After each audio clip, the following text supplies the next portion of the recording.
What makes you afraid?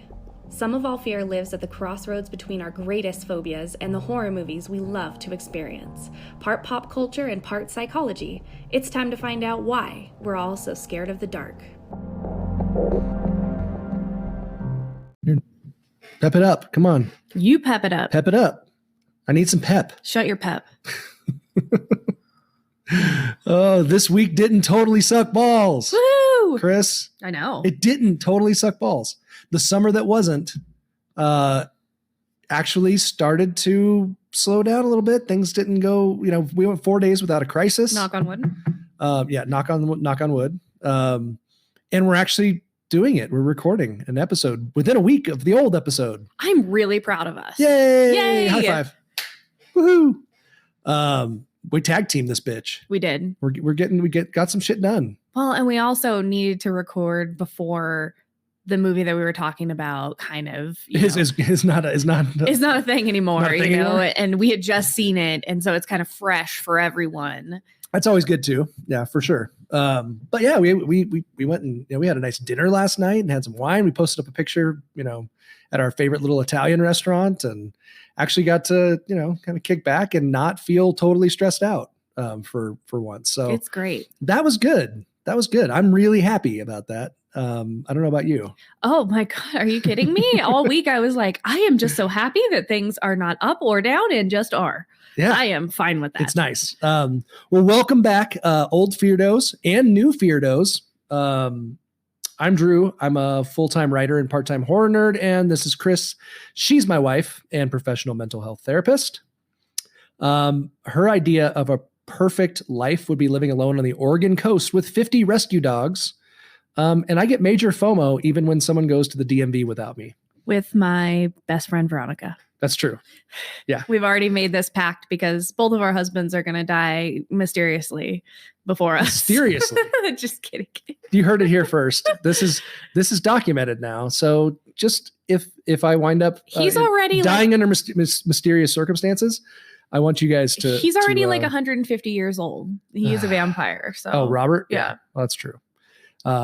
Very true. The podcast has been blowing up this week. I know. Like Thank you crazy, guys. crazy blowing up this week. Thanks for listening. We've practically doubled what our normal kind of downloads and stuff normally are. So huge thank you guys to everyone that's been listening and sharing the podcast with your friends.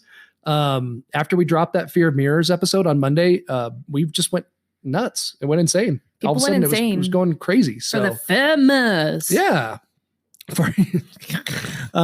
So you guys all really rock super hard, and we want you to know how much we appreciate you guys, and thank you for listening, and thank you for sharing it and passing it around and all those things, because honestly, this stuff, it really makes a difference. And we saw it this week. All of a sudden something took off. I don't know, it was crazy. So we really appreciate it, guys. Appreciate the listeners, and we welcome all the new listeners. I'm guessing there's a few new ones out there, so welcome to the Feardo family, guys. We're glad you found us. We want to get to know you. So come join our conversation on social media. We are on Facebook at Some of All Fear Podcast. We are on Twitter and Instagram at Some of All Fear Pod. And if you like the show, you can support us on Patreon, like our awesome Feardo friends, James from the Eek Channel podcast and Toby from McKinney, Texas. They support us on the Patreon, our very early young Patreon account. And of course, guys, please go to your podcast apps and give us a rating and a review, and we will definitely give you a shout out on the podcast and on social media. And we'll send you some stickers if you send us your address. Yes, we want to send stickers out. Send us your address. We got lots of stickers, so send us your address. We'll send them to you for sure. So shout outs are really important. Shout outs, reviews and ratings. Yeah, we were talking about that. Reviews and ratings are awesome. Hick Mama 4 wrote on our Apple iTunes, I got sucked in, 5 stars. I started with the agoraphobia episode. Oh my gosh. Great information about the actual phobia, and the clips for honorable mention movies were great. Looking forward to the next episode. Great job, Drew and Kris. So thanks, Hick Mama 4. And please, if you're an old listener or a new listener and you like what you hear, or you're just mildly entertained, be like Hick Mama 4 and let us know. Be like Hick Mom. We can use all the help we can get. Damn straight, right? in every area of our lives, people. We need a sum of all fear. We could use all the help. We need a support group. We need a sum of all fear support group. So we would like to turn our social media into a sum of all fear support group. That would be wonderful. That would be awesome. I could use it. I know I could use it. Actually, I was thinking about that this week. We should, if anybody's interested, private group in setting up a private group of some kind, like a private Facebook group. That'd be awesome. I know that's something that Horror Virgin does that I love. I'm on there all the time chatting with people. Can we set it up? We could set it up, but I would love. Is that awkward? I would rather have somebody else kind of take ownership of it, and I would love to moderate it too. But if somebody wants to do something like that, just let us know. We would love to. I would jump in and moderate it and do a bunch of stuff to it. But if somebody else wants to kind of host it, and I would sit in the corner and silently watch all the posts and giggle and laugh. That's very voyeuristic of you. I am a voyeur. I'm just gonna go sit in the corner. Shut up. I like it. But yeah, like I think it'd be really fun, and it'd be great to like get ideas about future episodes. It'd be great to talk about what horror movies we like. It'd be great to talk about our phobias and what we were dealing with, and maybe, like I said, maybe it's kind of like a little support group. Well, and one day we want to explore the idea of bringing people on the podcast or kind of answering questions, like very Dr. Drew for sure. So yeah. So do it, folks. I like cool. It. What else is going on? Anything? No, that's so fucking great. What's so that nothing is going on? Nothing. Not a fucking thing. Yeah, we actually have a Saturday where we're like, you know what? We don't really have anything we have to do today. And I love to not to have to do anything. Like I love not feeling guilty about having to not do anything. If that makes any sense. Fucking too. I'm with you. So you are becoming more and more like me as the years go on. Yeah, you used to be like this. I mean, FOMO I know is not nearly as bad. I know your intro had a lot to do with FOMO, but I really do think that the older you get, the more it's getting better. Yeah, it's getting better. The more your FOMO is resolving. It is. Yeah, I think about, oh man, it'd be great to go do that thing, and then I'm like, but it would also be great to be not doing that thing. But how great would it be to not? It would be good to not do that thing. So fucking great. I'm okay with not doing that thing. There's so many times that I'm like, well, I mean, I could go do that, but then I couldn't. I could stay home in my pajamas with my dog. Exactly. And binge watch Mindhunter. Oh yeah. Oh man, I was up late last night watching. I know. I fell asleep. I know. I got through like 5 or 6 episodes and could not like stop watching it, and I didn't get to bed till like 2 a.m. because I like could not stop. I have so much hitting play. You get to the end of the Netflix, and you're like, go, and it's like, oh yeah, one more. I'll just watch the beginning of this one, until I finally started falling asleep. But Mindhunter is rad. After this, we need to binge watch it some more. Heck yeah. We need to go back and forth between Mindhunter and Handmaid's Tale. Just really fuck up our psyches. Ugh. All right, are you ready for the world's greatest phobia-based trivia game? You know it. The still the same, because I just could not figure out a way to make this any different. But we're gonna bring some more pep to it, right? It's all about pep. Pep. We're gonna pump this up a little bit more. So, are you ready? I'm going to pump you up. I'm gonna pep me up. Mm-hmm. It's time for the world's greatest phobia-based trivia game.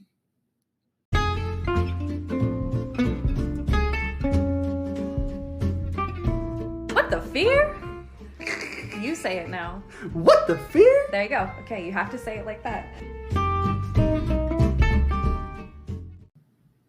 You didn't do your little what the fear scat. Delayed scat. Delayed scat. No, you. Here, I'll do it again. It's time for the world's greatest phobia-based trivia game. Oh, there you go. There you go. That's better. You always got to add the scat in there. What the fear?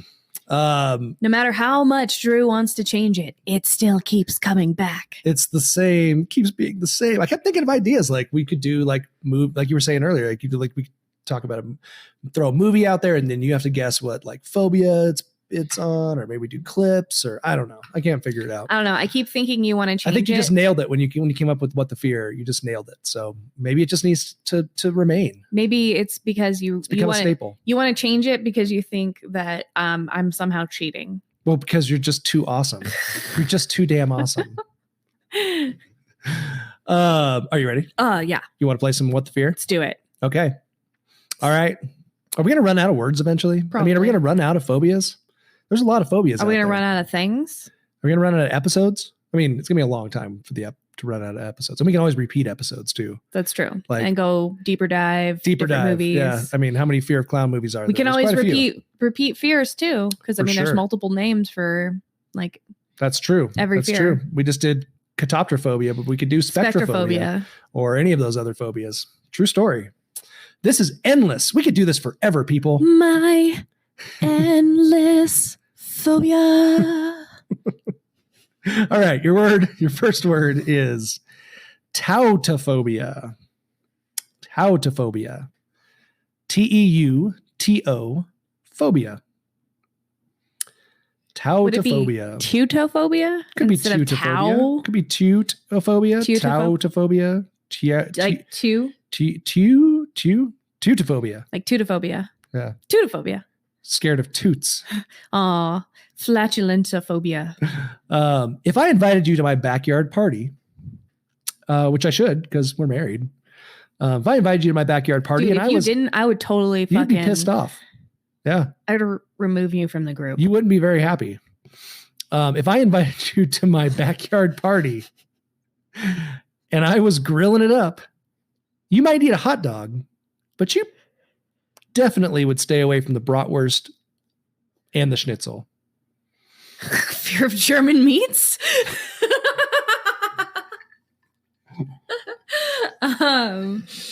That's partially correct.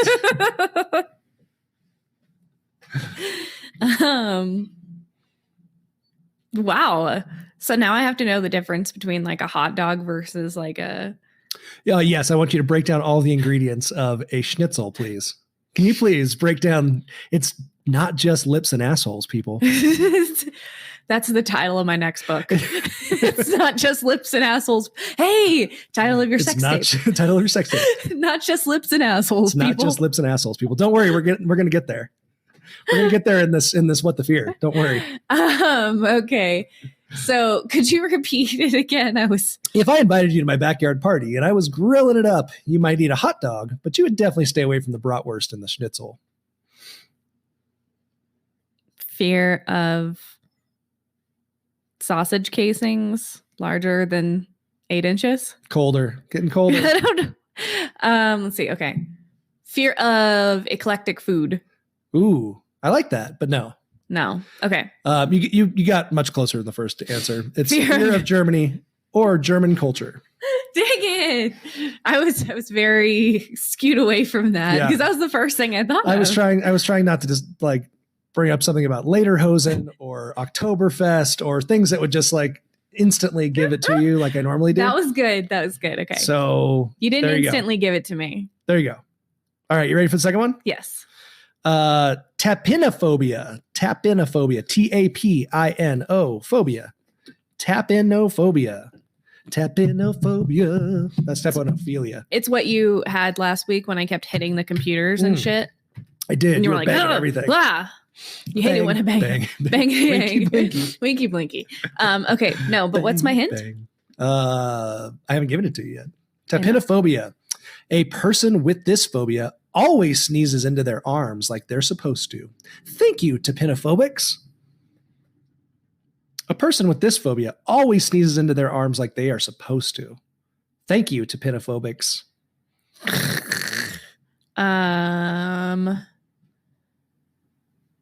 mean, fear. That's pretty nice. Fear of inappropriate hygiene techniques. Ooh, not super far off, but no.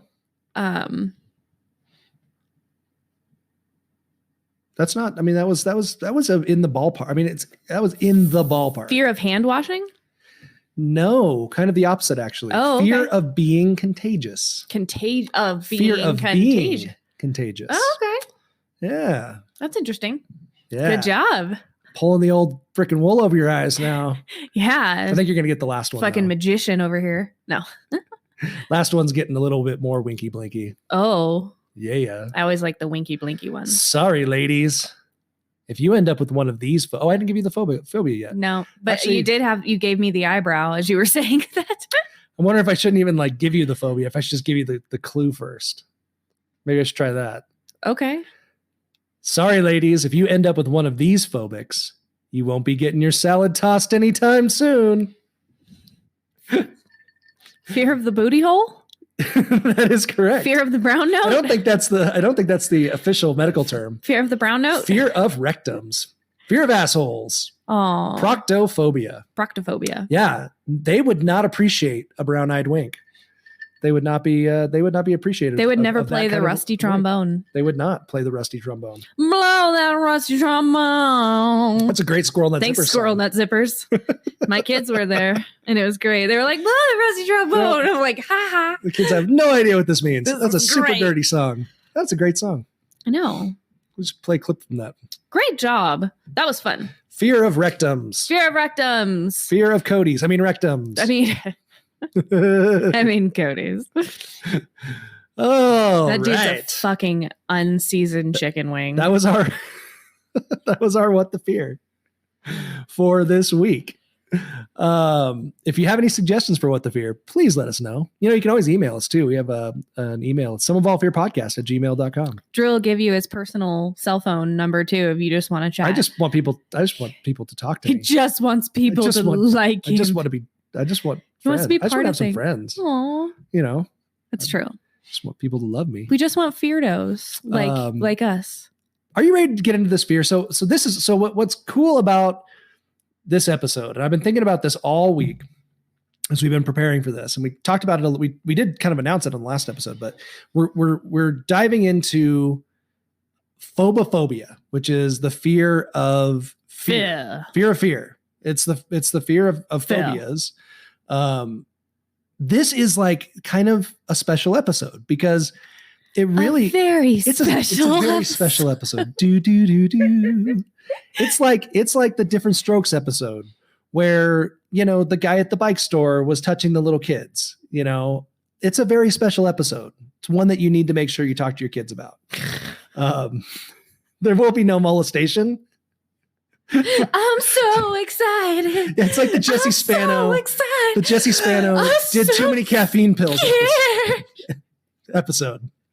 This is a trademark. This is going to be a trademark episode. TM. Because copyright. This really gets to the heart of what our whole thing is about, which is what makes you afraid, right? The whole fear, like being afraid of fear or what is fear? Why do we love fear sometimes? Why do we enjoy it with horror movies? And why do we, sometimes do people completely avoid any chance that they might be scared? Those kind of things. So those are the things we're going to dive into with this phobia, which I think is really cool. Don't you?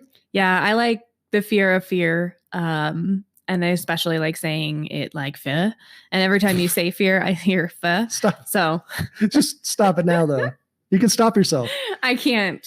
I just you and can't. Creature Feature. I know. I got to practice the other day and she was like, oh my God. And we just both started cracking up. I find this really interesting. And also how it develops and kind of makes things a little bit worse. So yeah, I'm totally ready to get into this. Let's give them more fear for their ears. More fear for your ear. Ooh, I like that. That's a t-shirt. More fears for your ears. More fears for your ears. That's good. That is good stuff. TM, copyrighted. Trademarked. You heard it here first. And without further ado, we are going to dive into our phobia for today, which is phobophobia, the fear of fear. Hey, Kris. Hey, Drew. Have you ever thought about starting your own podcast? Why, yes, I have. When we were trying to get this podcast off the ground, we had a lot of questions. Like, how do I record an episode? How do I get my show into all the apps people like to listen to? How do we make money podcasting? The answer to every one of these questions is really simple. Anchor. Anchor is a one-stop shop for recording, hosting, and distributing your podcast. And best of all, it's 100% free and ridiculously easy to use. And now, Anchor can match you with great sponsors who want to advertise on your podcast. That means you can get paid to podcast right away. In fact, that's what I'm doing right now just by reading this ad. Right now? Right now. Right now. Right now. Right now? That means if you want to get a podcast going and make money doing it, go to anchor.fm/start. Join me and Kris and the diverse community of podcasters already using Anchor. That's anchor.fm/start.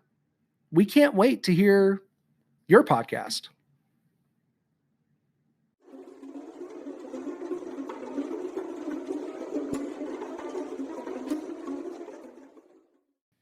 Fear of fear. So phobophobia is literally from phobos, which we are very familiar with, which literally just translates as fear. We so live and literally breathe translates the phobos. as fear of fear. So that etymology is pretty simple. Mm-hmm. And this is kind of, well, why don't you dive into it before I bring up any of the other stuff that I have written down? Let's go ahead and dive right in. Sure. So a lot of the background for these episodes and for my knowledge base on just fear in general came from the book Scream by Margie Kerr. And didn't you just get that? I did from our friend Veronica? But I had been drawing from it from articles, from tons of things written by her. So I had heard about it. I had heard it on podcasts. So I kind of was really familiar with it. What's the author's name? Sorry. Margie Kerr. Margie Kerr, and the book is Scream. Scream by Margie Kerr, and it's the thrilling adventures in the science of fear. Basically, she starts out. Talking about how she's studying fear in the context of this extreme haunted house. And it's really interesting. She gives a lot of examples, but the one thing that I kind of wanted to bring today was that as we explore the fear of fear, understanding that there's actually 5 very distinct types of fear. The first one is acute threat. So something that is now and threatens your livelihood or your life. A potential threat, something later that could impact you and your livelihood or your life. A sustained threat, so something at any point that keeps your anxiety at a heightened level. Another type of fear is loss. Mm-hmm. So it's not threat related. It's loss related. It's grief related. And then the final type of fear is that frustrative non-reward fear. And that is the type of fear where we feel like we're spinning our wheels. Oh my gosh, we've had that lately. Right? That's a type of fear. So yeah, it's like that fear of being. It's like it's like frustration. It is, but it's that fear of being stuck almost. Of not moving forward or not progressing the way you want to. Right. Of not whatever. feeling it. I feel that. And so. For sure. And so she talks about that a lot and how the brain processes fear into 2 ways. First is low road processing, which is kind of like the take no chances processing. Everything is a threat if it has this much threat, everything is a threat. High road processing is more subtle, like I guess. It's like consider the options, okay. What's real, more like grounded. And so, yeah, that low road processing, we see a lot in fear responses, that shoot first, ask questions later kind of response. So explain, give me an example. So what does that look like? So when you go through a haunted house, you know that you're not actually in any danger, right? Right. But your brain, low road processing, completely overrides that kind of more rational processing. Where you're like, I'm safe, says, it's okay. Yeah. And says, no. Everything around me. No, you're not. Everything around me looks like I shouldn't be okay. Like, Is that a roller coaster response too? Is that similar? Is that the same type of thrill ride response? But it's also the reason why we kind of enjoy that sensation, because we kind of surrender to these feelings. And to this high arousal state. And that takes that thinking brain offline temporarily. But we know we're okay. But we really know we're okay. Safe. But so we can enjoy the fear in a safe in the context of safety. Which I think we'll get to later too, but that's kind of what horror movies do too, right? Right. I mean, they allow us to kind of experience this fear in a safe environment in a way that's not going to actually threaten us. Right, exactly. And one of the quotes from the book, actually from a person named Edmund Burke, he said, "Terror is a passion which always produces delight when it does not press too close." So when it does not threaten our sense of true safety too closely, then it can be fun. Then it can actually be really fun, right? Yeah. And think about where our fear responses were derived from, right? Humans who overcame fears to kill wild beasts, who ventured out into the dark and unknown to explore things. Those were our ancestors that were rewarded with the gift of surviving. Right. So we have this fear-based thing inside of all of us. Well, and that's kind of extreme sports too, right? I mean, that's what drives people probably to do a lot of that kind of thing as well. Hell yeah. I mean, that's the same. If I'm going to go jump out of an airplane, there's a lot of risk. I mean, there's risk there. There's risk there that's not your normal risk, but people do it because they get that fear response, right? Right, because that fear response is so attractive and so excitatory. And that's tied to our adrenaline. Absolutely. Right? So yeah. that excites us. And it's also tied to the fact that we want opportunities to challenge ourselves and to overcome these things, because when we confront these things and we resolve them, we leave that situation more confident than we came. Even if it's a roller coaster and it's predictable that everything's going to go fine, we still leave that a little more confident because we overcame that. We overcame that fear. We faced it. We experienced it. We processed it and we resolved it. Well, I remember I went to soccer camp. I think I was like 9 years old, and we were in like Long Beach, University of Long Beach or something, University of California, Long Beach. And we went to Disneyland for a day. And I think most of the kids I was hanging out with were a little older, and, Space Mountain, like went in the line and and almost ran out the security exit every time and just was freaking out. Right. First roller coaster, first time ever being on something like that. I think I was 8 years old. And I remember that feeling like, there's no way I'm going to do this thing. No. And then when you do it, you're like, yeah. Then you go on it 15 times. Let's talk about Hank. Right? We took him to California Adventure. Same thing, right? You know, I took Hank on his first like real roller coaster, and of course, we did not tell him that there was an upside down loop. Yeah. So I took him on, and we got the front of the roller coaster. Like, for your first experience, front of the coaster, he was what, 8, 7, 9, 7, 8. I think he was 7. And we launch off, and of course, in the line, he's so fucking nervous and just shaking, and like, it's gonna, you know, like, is it gonna be okay? But he doesn't even know. But he's really excited. He's also really excited. He just thinks it's gonna go fast. Yeah. And I'm like, oh yeah, buddy, it's gonna go fast. And we turn the corner, and he sees the track in front of us as we're going, and he sees the loop, and he looks at me and he goes, "What is that?" And I'm like, "Oopsie!"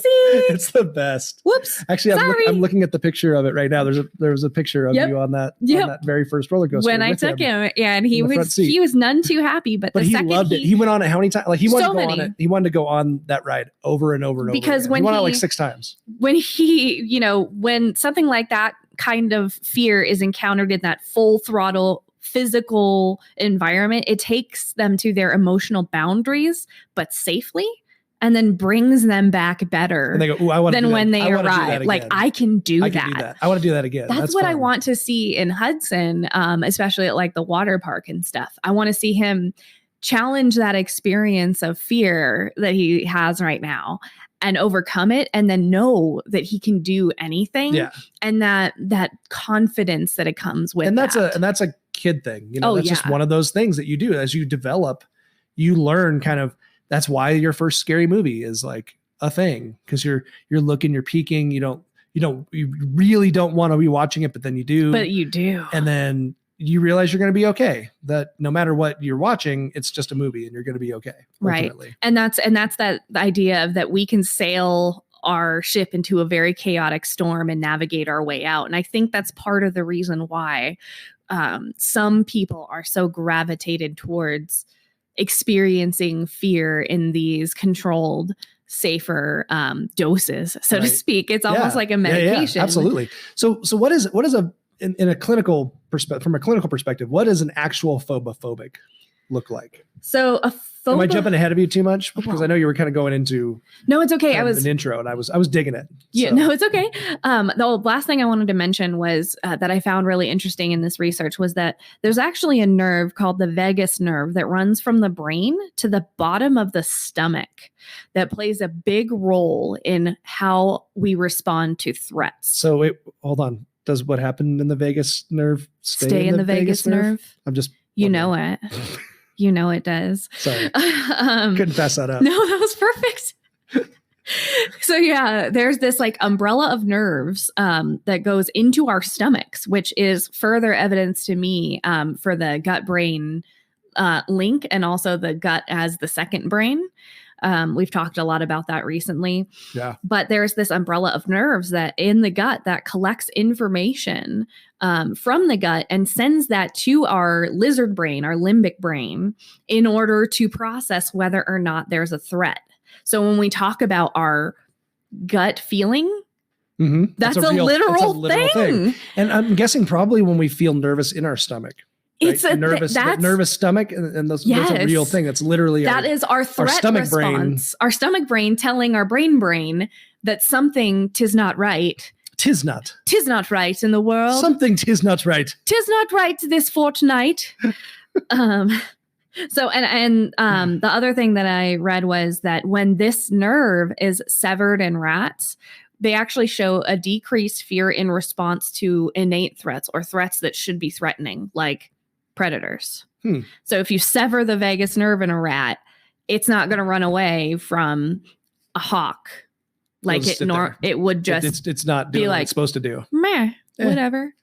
I'm gonna die. Right, exactly. And so I'm curious if, and this is where it kind of flows into the fear of fear. I'm curious if folks who maybe experience this heightened experience of fear and this heightened fear to the experience of fear, or the idea of they might be afraid, right? Or they might the anticipation, or they might gain a phobia, or they might do something that's right. I'm wondering if these folks, what's going on in their gut, like what kind of lots of farts, tons of farts. Yeah, that's what happens in your gut. Not a doctor. Yep. Tons of farts. That's what I heard. Phobophobics, lots of farts. Is that true? Medically? No. I'm not a doctor though. Oh, not a doctor. I mean, I think lots of farts happen with all of us, but that's very sophomoric of you. Shut up. You're sophomoric. So phobophobics, what they really are sensing or fearing is the internal sensations or the fear of feeling fear associated with an anxiety or a phobia. So like that pre-fear kind of, it appears between the anxiety and panic and the thing that's actually feared. Well, and so when I was reading up on it, there was a lot written about how basically this is akin to generalized anxiety disorder, right? So generalized anxiety disorder is kind of it's very similar, right? Because it's an agoraphobia we talked about. And agoraphobics a lot of times have this kind of very general sense of fears. They can develop them with, like we were talking about with my mom. She has her sister. Well, she talked about when she would talk about her phobia with her sister, who was also very phobic. Her sister would tell her, "Do not tell me your specific phobias. Don't tell me when you get panic attacks. I get panic attacks when I'm on a bridge. Because then I will be afraid of doing that." She said, so that I will fear the panic attack. I will then develop that same phobia. If you tell me that you get panic attacks on bridges, I will now be scared to cross a bridge. She said that because that's how it was for her. I'm wondering what's going on. Like, are you thinking, oh, maybe that's something that I should be afraid of? If someone else is afraid of that and gets panic attacks, why am I not? It's just that I should panic that in your brain that just maybe I'm going to have that as well. Right. Which is what makes phobophobia really interesting. There's not that environmental stimulus per se that it takes. It's just this fear that's experienced before the fear. It's the thought of the fear. Yeah. Right? Yeah. It's that thought of the fear. And you avoid that feared object in order to avoid that thought, in order to avoid the fear and feeling the fear. So it's like this vicious, intensifying fear-nado or fear-cane or fear-nami or fear-quake or fear-avalanche or... I'm totally getting Ian Ziering to star in all of those movies. Or Wild Fears. Sci-Fi Channel. Or Tsunami Sharks? Is that what the next... Oh, Tsunami Zombies. Zombie Tsunami? Zombie Tsunami. Is that what it was called? The new one coming out on Sci-Fi that we saw? Do you want to hear my last... oh, sorry. My last weather pun? A Saphir storm. Oh, boy. Raging Wild Fears. Oh, man. These are great. Are they though? They're great to me. Are they? So again, this is not a fear that's necessarily developed as a part of another fear, but it does contribute to maintaining it or gaining new fears. It's when we took Hudson and when we took the boys to go see Scary Stories to Tell in the Dark, our feature presentation today. I must not have seen half the movie because I was watching him and the woman next to me. Yeah, it was hilarious. But before we went, right, Hudson went from, I'm not going to go. I don't want to go. I'll just stay home. I'm good with mom, or I'll stay with Kris, or Kris won't go, whatever. Originally it was, I'm not going to go. I was just going to take the two older boys. So there was my son and his best friend, 11-year-olds who really wanted to go see it. Hudson has always been kind of one of those 1 foot in, 1 foot out horror guys, but he really deep down loves them. You can tell that he really does. He'll come sit and watch them with us. Oh yeah. So he was, I'm not going to go. I'm not going to go. And then finally, like the day before, he's like, I want to go. I want to go see it. Okay. But the whole way there, and as we're sitting waiting for the trailers, and we're doing, he is just, you could visibly feel his anxiety. So nervous. Like that anticipation was But I like that, because if you don't experience that and challenge it and develop it, there's a potential that you develop a pathological lack of fear. Yeah. And then you have no way to deal with fear. Just call that being a pussy. That's just called being a pussy. Being a big old pussy. Is that in the DSM? That's in the DSM. It's called BOS, BOP. It's called BOP syndrome. Big old pussy syndrome. Big old pussy syndrome. That is not in the DSM. Good Lord. I am pretty certain that's there. Oh, that's in the Drew SM. Drew MS. I am raising my boys not to be bops. That's my parental advice for today. Don't be a bop. Big old pussy syndrome. Okay, what's next? I don't know. You were talking, and then sorry, and then I brought up Hudson. I really tickled myself. I know you did. So Hudson, yeah. So he was, but the point was that pre-anxiety, that anxiety of, oh my gosh, I don't think I can do this. I am too, the thought of the thing produces so much anxiety. Right. And another example would be someone who experiences an underlying, like you said, a generalized anxiety, an unaddressed anxiety disorder, like social anxiety disorder. Someone who has something like that, who also experiences irritable bowel syndrome as a symptom, can actually display that fear of having the IBS symptoms become greater than the actual social anxiety symptoms. So I'm afraid. Why you got to bring up my college years? I'm sorry. I'm just helping you try and piece together the reasons why you are the way you are. It was mostly my freshman year, right? But you used avoidance, and that actually reinforced the social anxiety and the IBS response. So this fear of fears, it kind of magnifies, builds on itself. And it builds and builds. Fear avalanche. So then fear NATO. Fear NATO. Fearicane. Fear Nami? You want to keep going? Fearquake? Fearquake? What was the other one? Fear Nami? Fear severe weather? Severe storm. Raging wild fears. I'm glad you got to go through that list again. I know. I really am. I'm tickled by it. Anyways. I'm proud of you. I'm so glad. You're so funny. So funny. Whatever. But the thing that I do want to kind of wrap back around is this fear of anticipating the fear. If experiencing that feared stimulus with other people actually leads to this thing called stimulus co-attention, where participating with others can create a more intense emotional response, either positively or negatively.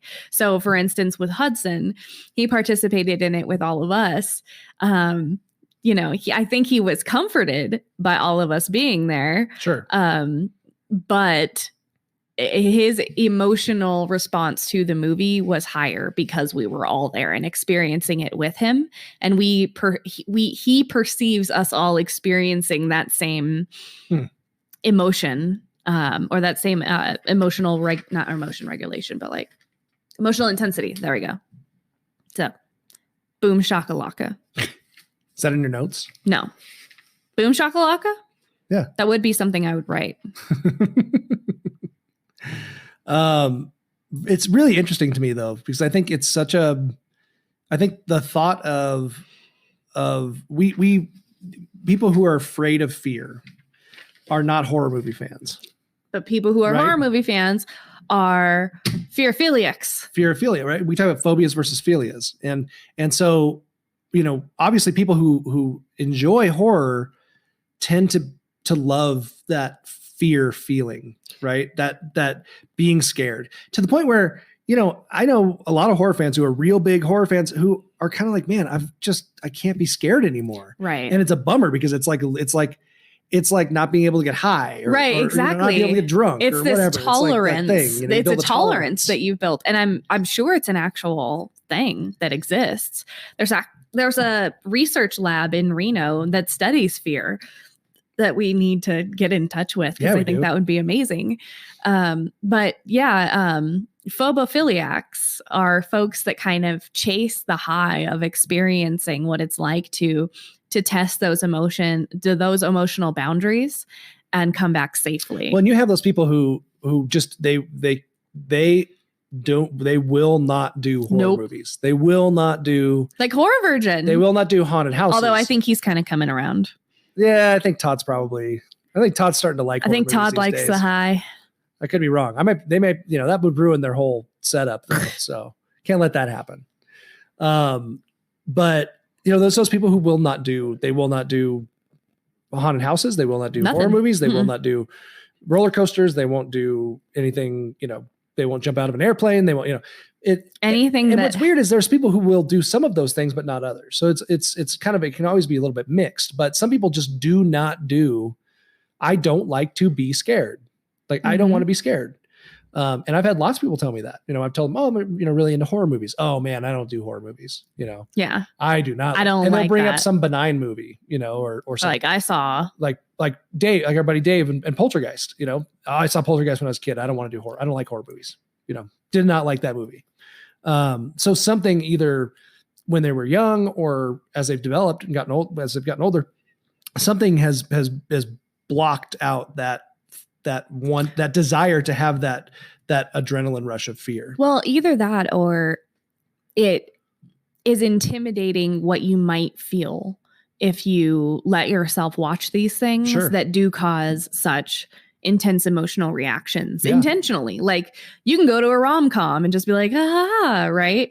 You can go to a scary movie and be fucking scarred till you're 70, you know? Yeah.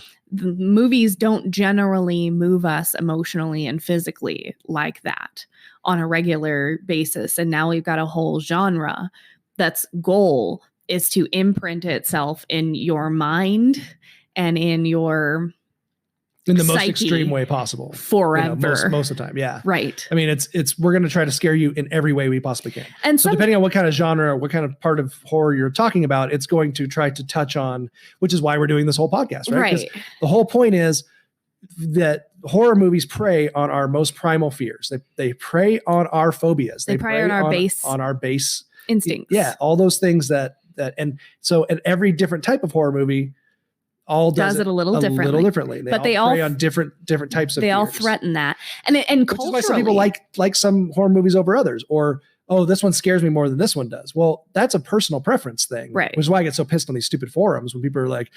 this movie's lame.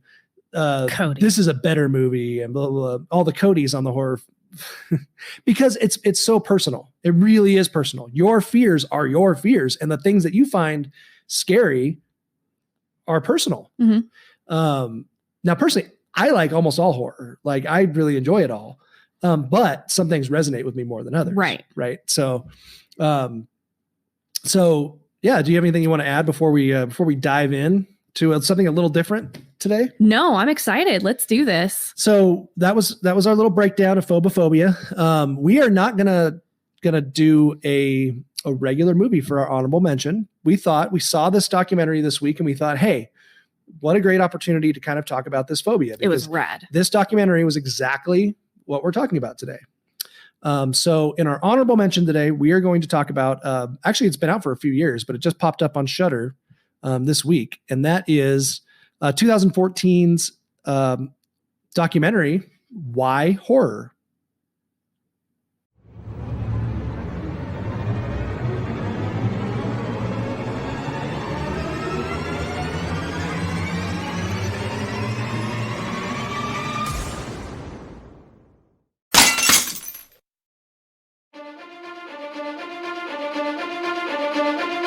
I think one of the great things about horror is that they really reflect what the fear of the moment is. Everybody in the world is afraid. We're all afraid of the same things together. It's a safe fright when you're in a movie. And I think that enables you to sort of relish it, to sort of enjoy it or look into yourself and say, why am I afraid of this? What is it about horror that makes people react the way they do? Millions of people love it, and yet horror fans are often misunderstood. My name is Tal Zimmerman, and I love horror. It's not just a hobby for me, it's a lifestyle. I write reviews and articles for horror magazines. I'm an obsessive collector of memorabilia. I attend conventions as a fan and sometimes as a speaker. Horror has come a long way since it first got its hooks into me. As a devout fan, I used to feel like an outsider.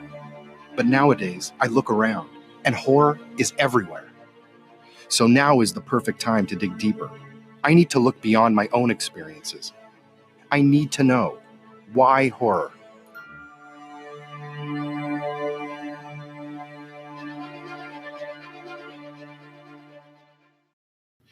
So yeah, honorable mention today is a documentary. I like that. Yeah. So I just thought that'd be kind of a cool change of pace.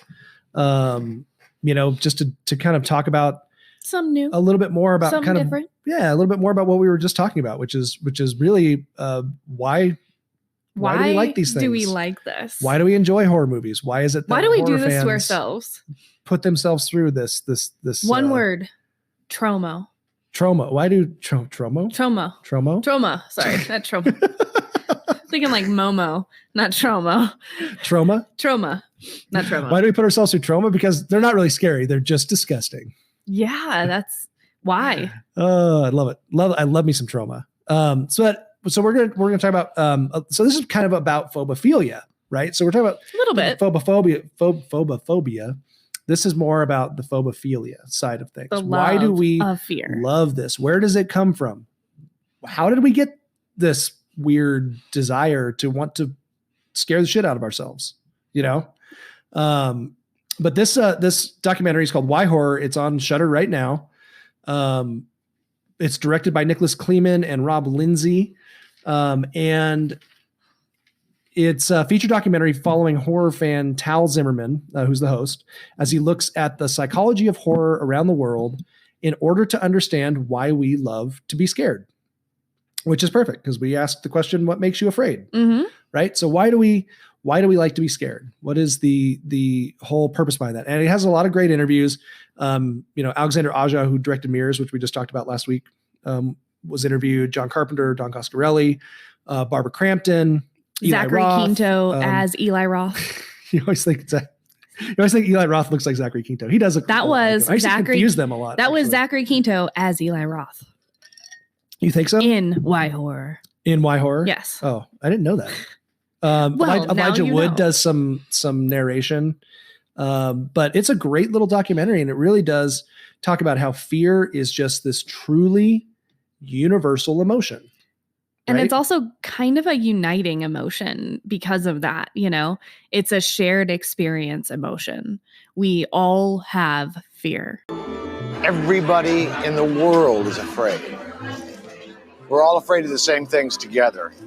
It binds us as people.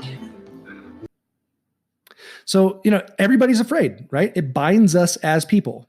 It brings us together for some reason because it's a universal human experience, right? It's an emotion that we all have. Yeah, and it's an emotion that has a really incredible lasting impact. Fear has a very hardwired, direct path in order to escalate itself to first priority. And so people who seek out that kind of experience know, number one, that they're doing it in a safe manner in which they can process it. And number two, when they leave that, scary convention or that scary movie, they're generally laughing and smiling ear to ear. Oh yeah, and they're pumped. They're experiencing the after effects of the afterglow, I should say. And that's what, like, George Romero in the documentary says, movies are a safe fright. It allows you to ask yourself why you're afraid of it. You can sit there and kind of analyze it from a safe distance and go, I hate clowns, but that's why I love being scared by Pennywise or whatever. You can kind of safely approach these topics, which I think is a lot of the reason why we watch these things, right? We can see them, we can safely consume them and not completely lose our shit. Yeah, we can prove that we can handle those emotions. And I love how this documentary framed that in the context of horror. Yeah. And it talks about, like, the kind of, it goes back a little bit into the history and we as children, there's a reason why we love fairy tales, right? Fairy tales all have that horror element. They used to be dark as shit. And the old, if you go back, right? If you go back dark as shit, to like the 16th to the 19th centuries. And I mean, even like Little Red Riding Hood goes back to as far as the 10th century. They're fucking brutal. Kids get ate. They're bloody. They're fed. Horrific, right? They're these terrible stories in the original, especially in the original versions, right? We water the fuck down. Water the fuck out of them. Watered down the fuck out of them. I think that's what I was trying to say. Watered down the fuck out of them. We watered them down the fuck out. We watered them way down, compared to what the originals were. Right. Nowadays. But we made them softer, but are we doing anybody justice by avoiding those kinds of feelings and not learning how to process them and how to, emotion regulation is such a huge piece of what many people are missing in terms of their mental health. Their emotional maturity. Well, not even emotional maturity in terms of their mental health. Emotion regulation, if not taught very young, it's tough to learn how to regulate yourself when you're older. And it's one of the reasons why I haven't shielded our 8-year-old from horror movies that much. Like I'm not going to let him watch crude things or things that are. It's one reason that are overtly whatever. But as far as like just scary, like, okay, he can handle Poltergeist. He can handle, because he's watching that in a safe environment with us. He's learning how to kind of deal with those things in the right setting. He's learning how to manage those emotions in a safe way. And we haven't just done that with scary movies. We've done that with the sex talk and with talking about gang violence and person-on-person violence. We just had a conversation about prostitution the other day. He asked the question. And women's sex work. Yeah, he talked about something about a brothel. He said, I think he asked what a brothel was because it came up on the radio or something. And so we're like, oh, okay, well, we live in Nevada, or the only legal brothel state. Let's have that conversation, Well, it's like give him the outline, because, hey, you know what? He needs to learn it at some point and learn it from somewhere what those things are. And, right. And you explain it the right way. He needs to know how to handle those emotions and process them and know that he can experience that and be okay on the other side, and that's that distress tolerance and emotion regulation skills that get taught very early on. So if, say, someone has had some very, very bad trauma early on or abuse, their ability to regulate their emotions or to tolerate that distress may be tapped out because they are still processing that trauma actively. Yeah. And so those may be some of the folks who are really avoidant of feeling fear because maybe they already experience a heightened version of fear every single day in their real life. And they don't want any fucking more. Sure. Absolutely. And one of the other things that was brought up in this documentary that I thought was made a really good point is as communities, if you look in the Roman times, during the Roman reign and even during, in the medieval times and over in Europe, and I guess in the US as well, Roman gladiators would beat the shit out of each other and kill each other. And there was the Colosseum thing where, people would be tossed in and ripped to shreds. That was sport. That was entertainment. That was people would go to watch those things. Executions were public and are still public in many places in the world where people gather around to watch people be killed. There is something a hell of a lot better and more healthy about putting that into a movie and watching those kind of things safely and not in a exploitive, and well, it might be exploitive, but not in an exploitive manner where it's actually really happening in real life. That's got to be better, right? I mean, it's got to be a healthier way to consume those things. Because as a human race, we apparently are drawn to that. We're drawn to that kind of gnarly live death kind of thing, and obviously it's got to be cathartic in some way to do it in a horror movie and not in, not actually having it in the public square. Well, I think about our experience at the museums of death, going through and kind of processing. LA and New Orleans, awesome places. Yes, go amazing. My favorites. And I feel like... Not for the faint of heart. No, but I feel like when you do experience that and you do challenge those emotions that come up and you do explore the thoughts that come up, some really, really dark, you wrestle with some demons during that experience and you come out and you're a little closer to yourself. You're a little more finely tuned. It's true. Yeah. With yourself. I remember the first time you're a little more aware. Went down the car wreck hallway. Oh fuck. That was the one in LA. And I remember being actually getting lightheaded, which I don't think I'd ever experienced that before. Well, didn't Dave have to leave when we went to New Orleans? I think, yeah, he was not. Yeah, he wasn't doing well. And I had a friend who also, when we did, I think we talked about this before, but the body images exhibit. Yes. It's called a body. Bodies. Something like that. I had a friend who didn't make it through 10 minutes of it. She had to leave. She got totally almost fainted.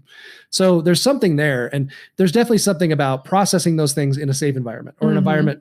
Now, the thing about Museum of Death is it's real. It's real pictures. It's real. And I think that life hits things. even And that hits harder. That hits you more, right? To me, yeah. Whereas horror movies, no matter how gnarly it is, no matter if it's Cannibal Holocaust or, I Spit on Your Grave or whatever, Last House on the Left, these really brutal horror movies. We know it's not real. We know it's still a movie, right? Ultimately. And you can traverse those really depraved parts of yourself that for some reason has that voyeuristic tendency to want to watch that thing, but still go, I'm still not watching it in the public square and clapping when the people are being quartered, like they used to do. We have a desire to want to experience the limits of our boundaries emotionally and physically, but without challenging our morals.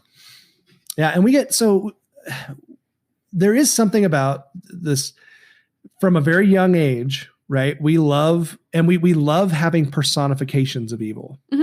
We love having personifications of that scare us, these villains, right?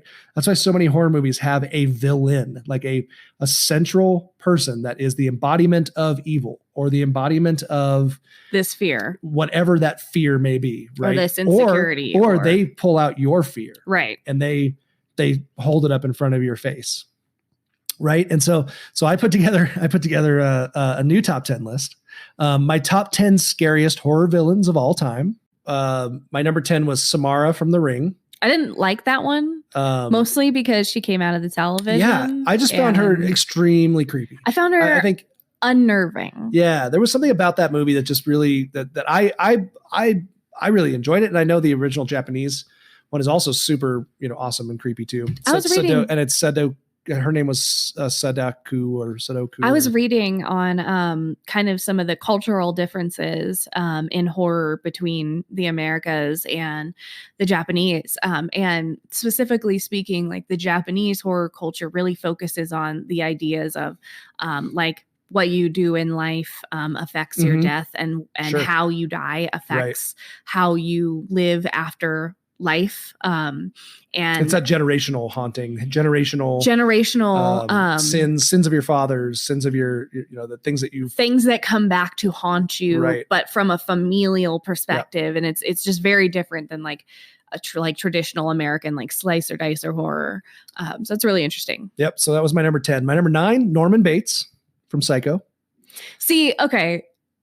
I think there's something, and honestly, is there something wrong with me that I don't even count serial killers as like scary? Oh, I totally have more than one on here, but it's funny. Well, and I put him in there, and I didn't include what's his name from American Psycho. I can't think of his character name, but Jack. That was those kind of characters that are just, well, I don't know if I put him in the same category. Norman Bates is kind of the boy next door, so that's the character that you see this guy who looks so unassuming and so normal.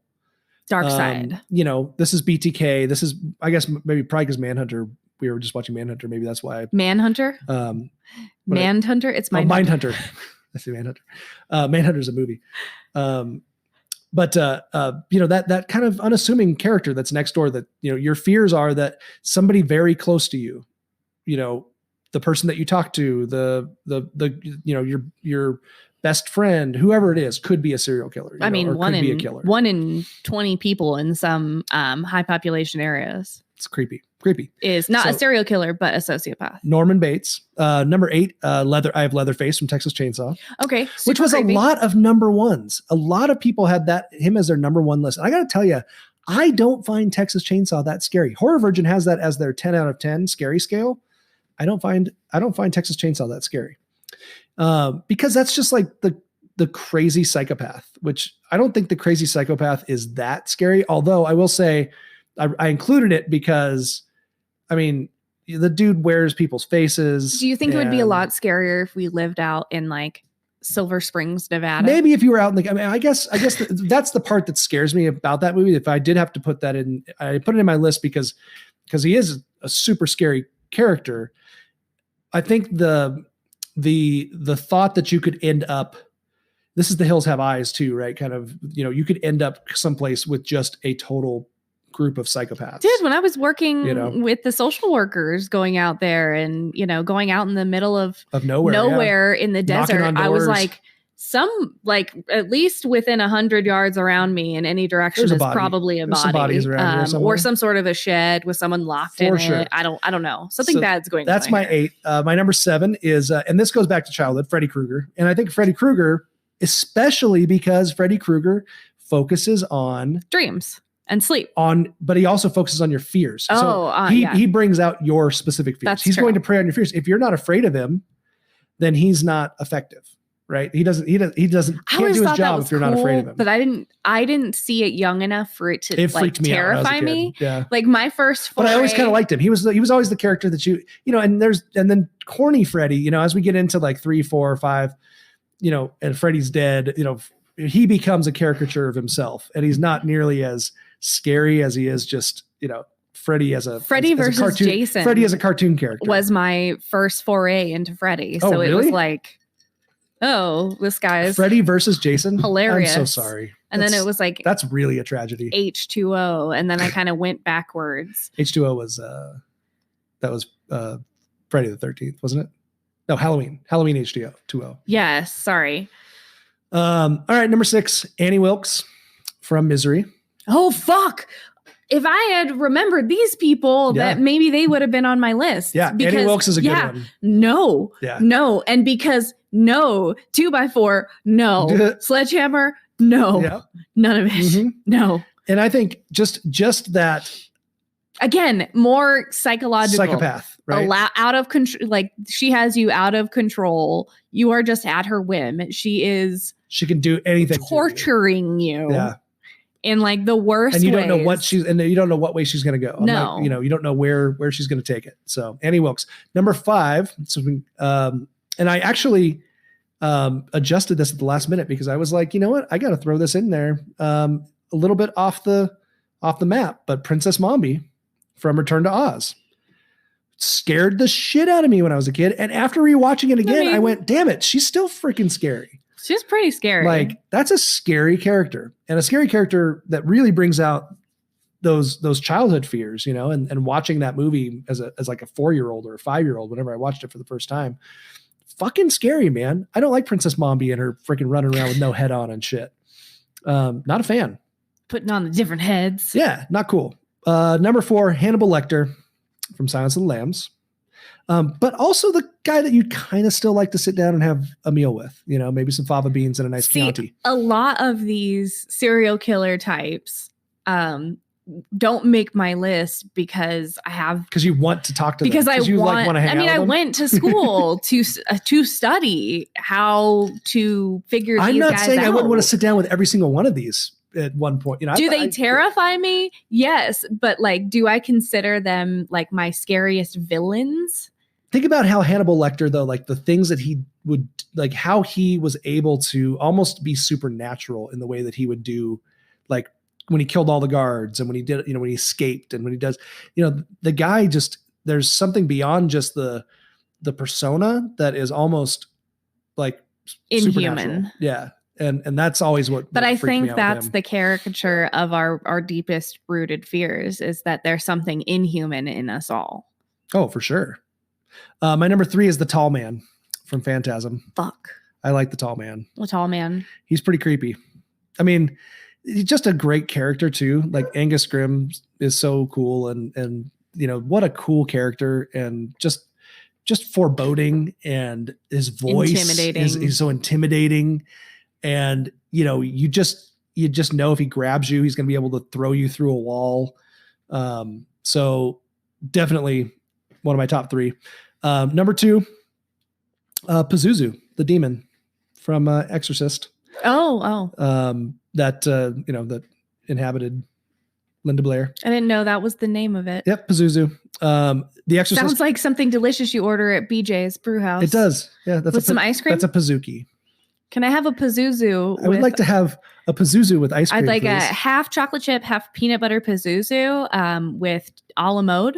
Thank you. And Father Marin's going to come down and he's going to bless that shit because it's going to be the most delicious dessert I will ever consume. Delicious demon you've ever eaten. Demonic dessert. But I think the Exorcist is another type of character, right? You have this demon that's this ties into this spiritual kind of our spiritual sense and our spiritual side. Whether or not you believe in God or you don't believe in God, it's something otherworldly that has inhabited. Absolutely. Don't worry about the dog. She's running into the backyard to deal with the dog because the dog was barking.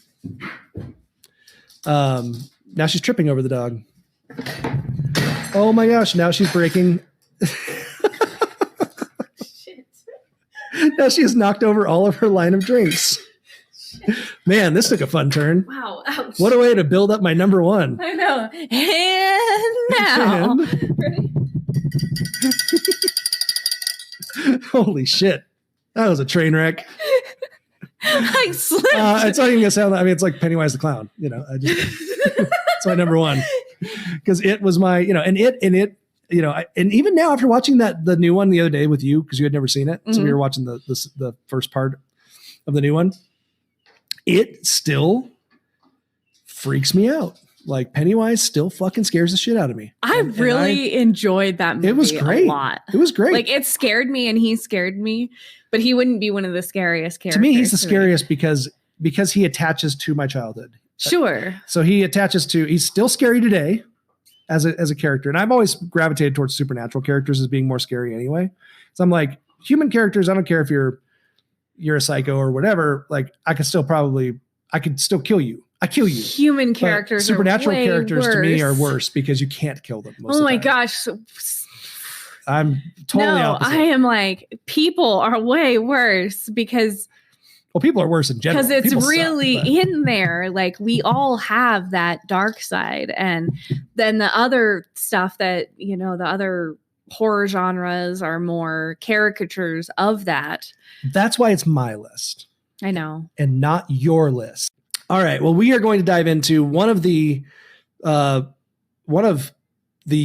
more universal introductions to horror for anybody born after about 1975. Pretty iconic stories. That we went and saw this week on opening night. Actually, 2 days after it opened, I guess, with our boys, and it was a blast. So let's dive into our feature presentation today. Scary stories to tell in the dark. And now our feature presentation.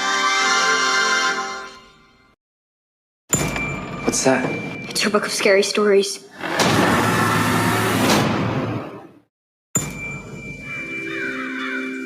Some people believe if we repeat stories often enough, they become real. They make us who we are. That can be scary. Eat it, Harold.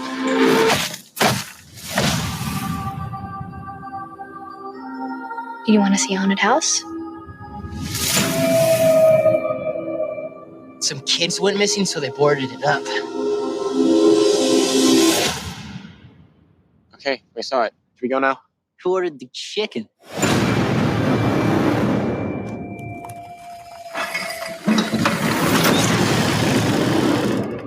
What's that? It's a book of scary stories.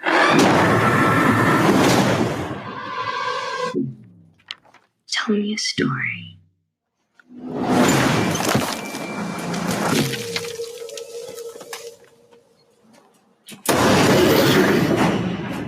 Hey, what's going on? Tommy's missing. Tommy's name was in the book. There's no way it's actually connected, right? Okay, what if what happens in the book is exactly what's happened for real? Oh my god. Andy! Stella! Listen, you're in the next story. We're reading it right here. It's a corpse looking for her missing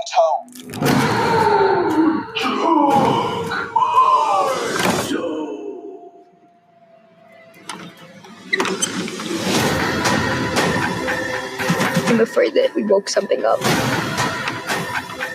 You shouldn't have taken the book. We've got to stop it.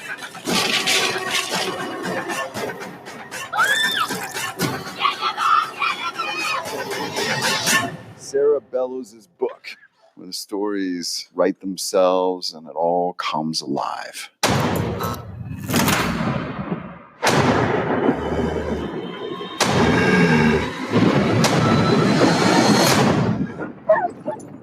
The jangling man is coming.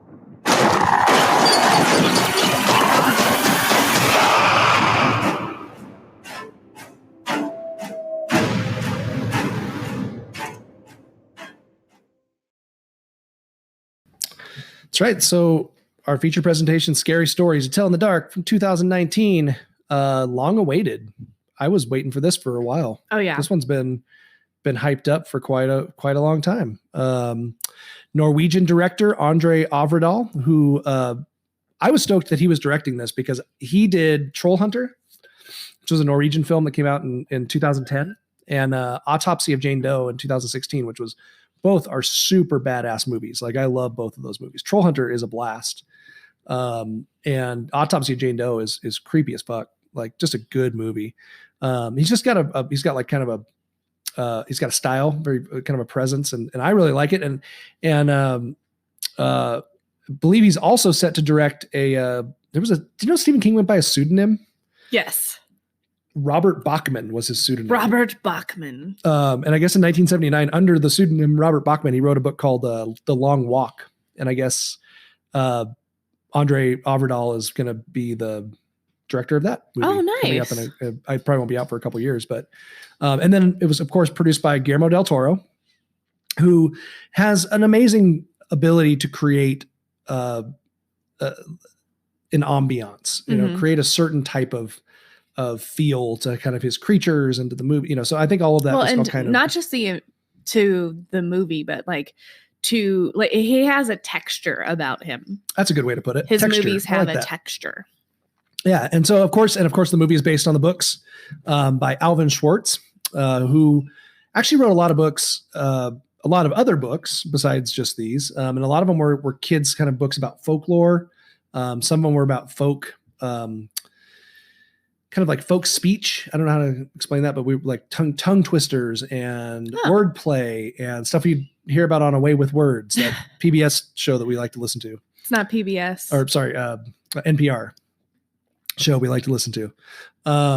And what made these books so badass, I mean, the stories were all fun. They were all great, but the illustrations by Stephen Gamal are that's what you remember forever. What we remember, right? That's what people remember so much about these books.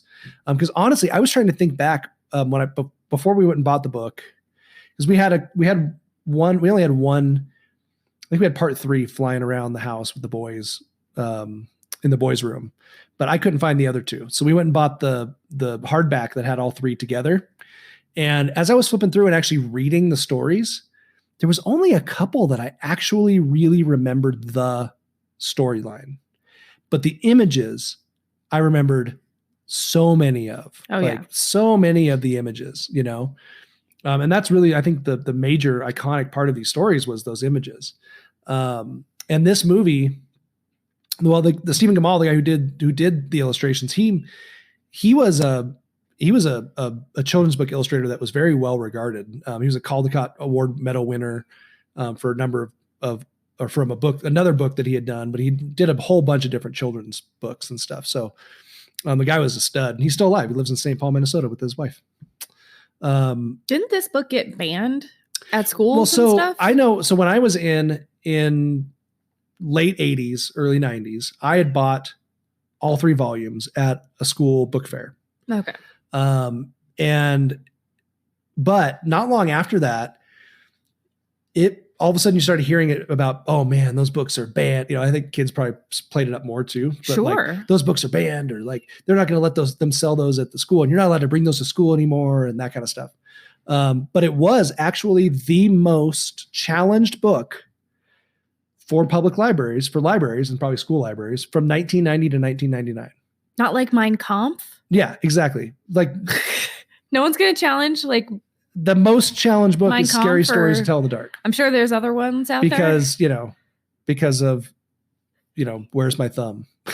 No, it was probably because of the imagery. Well, the illustrations, the imagery was truly terrifying when coupled with the stories and with those memories, and it was scarring. And I don't know that people knew what to do with that. Well, I totally remember the controversy. I remember this being a big issue, and I remember laughing about it and being like, this is stupid, because they really aren't. And if you look at them now, like they're not that bad. Harry Potter was a big issue too, though. Yeah, people. It's going to teach our kids witch magic. People are freaking dumb. People are dumb. People have a hard time looking past beyond just the word, the words, to like, oh, there's a deeper meaning to these, or there's something else here, or maybe I'm teaching my kids something that's valuable, through these stories, or through people are dumb. What valuable are we teaching them through these stories? Oh, I don't know about Scary Stories, but I was thinking about Harry Potter. We're teaching them the value of how we were raised. Yeah, but I think there's also a value in like we were talking about before, like helping them to confront those fears. Right. There is something to that. There is something to those fairy tales that scare the crap out of us. Like, we would think of Hansel and Gretel as a classic. Right. How is that any different than, Where's My Toe? You always bring up Where's My Toe. Or The Big Toe, or The Dream, or Harold, or any of these stories, right? They're all kind of like little fairy tales. Dude, the red dot. Red dot. Forever. Right? They may not have a moral of the story at the end, like moral of the story is stay away from fucking spiders. That's the moral of the cover story. Cover your face with a net when you sleep. So spiders and crawl up on your face and legs. Well, let me give you a quick synopsis of this movie that came out. It's 1968 in America. Change is blowing in the wind, but seemingly far removed from the unrest in the cities is the small town of Mill Valley, where for generations, the shadow of the Bellows family has loomed large. It is in their mansion on the edge of town that Sarah, a young girl with horrible secrets, turned her tortured life into a series of scary stories, written in a book that has transcended time stories, that have transcended the way of becoming. Oh man, I hate it when I read these stupid synopsises that come straight from IMDb, because they always have spelling errors. The editor in you is angry. Kills me. Written in a book that has transcended. I don't even know what they're trying to say here. That's terrible. I should have read this before I just cut and pasted it, huh? It has become all too real for a group of teenagers who discover Sarah's terrifying tome. Yeah. But that's the one that's on the front page of IMDb. Wow. Come on, guys. Step up your fucking game, Anonymous. Step it up. /Anonymous. That's what they're always anonymous. But this actually has 81% on Rotten Tomatoes right now, so it's doing pretty good. Whoa. And 6.5 out of 10 on IMDb. Now, it's been somewhat criticized, and I know you weren't a huge fan. when we left the theater. I loved it. I was jacked. We took the boys and they were jacked. And part of my joy in watching this movie was seeing not only their reactions during the movie, but afterwards, the whole ride home. It was, what was the scariest part for you? What was the scariest monster? What did you think? How do you think the sequel is going to be? What do you think the craziest? I bet I'm the only 8-year-old in my class that went and saw Scary Stories. I bet I'm the only 8-year-old that went and saw Scary Stories. Yeah. That kind of stuff. That was my fucking favorite. I love that. Was my so favorite. Much. And you asked me what I thought of the movie. And honestly, I feel like I may have missed a bunch of it because I was either watching the person to my direct right. Yeah, there was a person next to you that like literally covered their face the whole time. Who was fucking which was hilarious. An adult. Hysterical. Yeah. And like just like wiggling the whole time and like, ooh. And just it was great. And then I was either looking at them or I was looking past you at Hudson. Yeah, Hudson was on the other side of me and he was hilarious. He just was like his hands were up by his mouth just and he was tucked into himself and just like, and you're like, are you okay, bud? And he's like, yeah. I'm like, don't move, I'm watching. It was pretty funny. So I think I missed a bunch of it, but well, and that kind of goes to, it's funny, the person next to you might have been not a horror person, but they were like, oh, I love Scary Stories when I was a kid, so I want to go see this movie, And that kind of goes back to what a lot of people have been saying about this movie, which is, I think some people went in expecting it to be, a really gory adult horror, and I think it would be fun. I think it'd be fun to have. I would like some of these. I would like to see that adult movie. Scary stories. I would love to see that scary movie. Stories to tell to adults. I think it'd be fun to do a whole movie with Harold, or a whole movie with any one of these like these monsters, right? And do it kind of a more adult fashion, but because the books were kind of gateway horror for people when they were kids, and it kind of got them interested in this kind of thing. You're right. These are the marijuana of horror. They are the marijuana of horror. That the movie is kind of like that too. It's a great little gateway horror for kids that are junior high age, high school age to kind of get their feet wet with horror. And I thought they did a really good job with it. I thought that they actually really did a nice job with just kind of giving a good, and it was beyond, it was what I saw. Somebody wrote, it's what Goosebumps should have been, which I thought was a really good description. But Goosebumps was fun. I enjoyed Goosebumps, but Goosebumps was written for a 4th grader. It wasn't written for a 13-year-old, and this movie was written more for a 13-year-old. Don't you agree?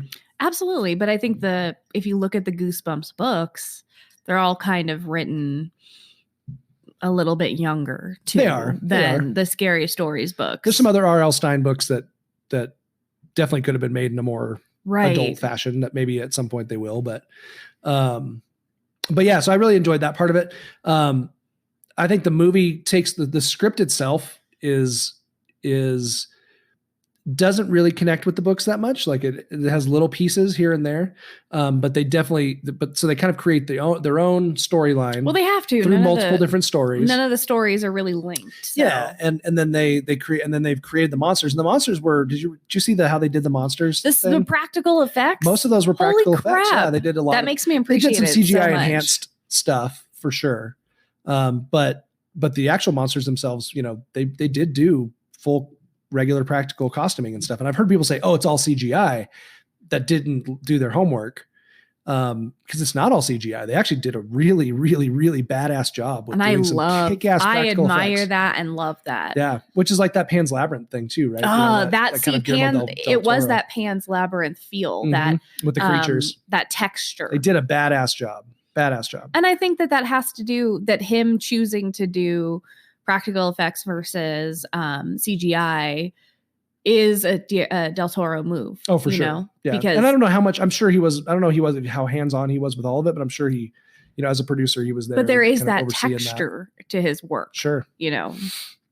So we've got our cast of characters. We've got Stella, who's kind of our main character. She's our horror nerd and writer. Stella! And I liked her a lot. She reminded me of me. She's a writer, and she had all of these awesome. And you were born a beautiful young woman. Horror posters. I was born a beautiful young girl in Mill Valley, Pennsylvania. You didn't know that? I'm sorry. And so she's kind of our horror nerd. That marital counseling. She's our son. I don't even know you. And then we have her father, who's like a workaholic, probably an alcoholic, still mourning that his wife has left him. We've got Augie, who's Comic relief. Hey, yo. And Chuck was our wise ass. Oh, Chuck was our wise ass. He was the motor mouth wise ass. Augie was the Pierrot clown. Okay. Guy. That makes sense. And then we have Ruth, who's Chuck's older sister, who's kind of a Spider bitch. face. And then Tommy Milner, who's her sociopathic like boyfriend, jock guy. And then we have Ramon, our out of towner, like draft dodger. Mysterious dude. out of towner draft dodger. And I would say like this movie kind of centers around the concept that stories hurt and stories heal. Remember they said that in the beginning? Mm-hmm. I think that was kind of the what's the word I'm looking for? Thesis of the movie. Yeah, it was the narrative. It was the string that tied everything together. And it was set during a time that was very tumultuous in America. Right. There was a lot of racial tension. So 1968, Vietnam's in full swing. It's election time. Nixon's running. And it's Halloween. Right. So we start off the movie. Halloween. So there's a lot of scary things going on. And we've got Stella and Augie and Chuck. And they are preparing for their Halloween night. And they are apparently going to seek some revenge on some bullies. We're assuming they're bullies. We don't see any kind of lead up to it. We just know that this Tommy guy seems like kind of a jackass.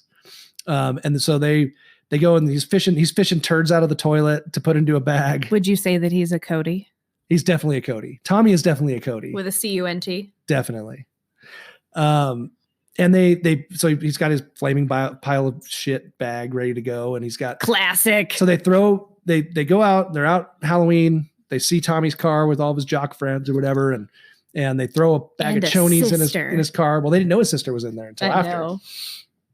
And then they egg it. They throw a pile of flaming dog shit in the window, which is really dangerous, by the way. When there's tons of kids out trick-or-treating, like throw a pile of dog shit into somebody's car. That is a dead child waiting to happen. Oh, yeah. They're lucky when they crashed into that fence that they didn't kill a bunch of little kids. Well, not to mention. Not cool, man. Don't do that. Don't do that, kids. Don't watch this movie. The flames. And the flames. Yeah. And you just lit somebody on fire. Not cool. Don't do that. Tommy probably is justified in being a little pissed at this point. Just a little bit. I think so. So he chases them and they end up at a drive-in. By the way, did you see that there was a double feature playing at the drive-in? I saw, but I didn't so see it was Night of the Living Dead was what they were watching. Right. But it was a double feature. And the second movie was Rosemary's Baby, which I always think came out in like 74 or 75, but it didn't. It came out in 1968. It came out the same year as Night of the Living Dead. It was early.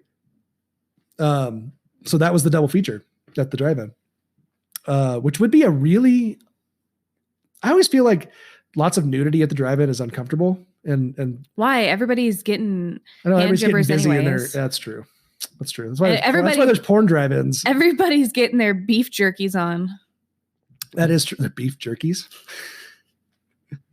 What? Their hand jibbers on. Hand jibbers. It's a beef jerky. They're B jibbers and H jibbers.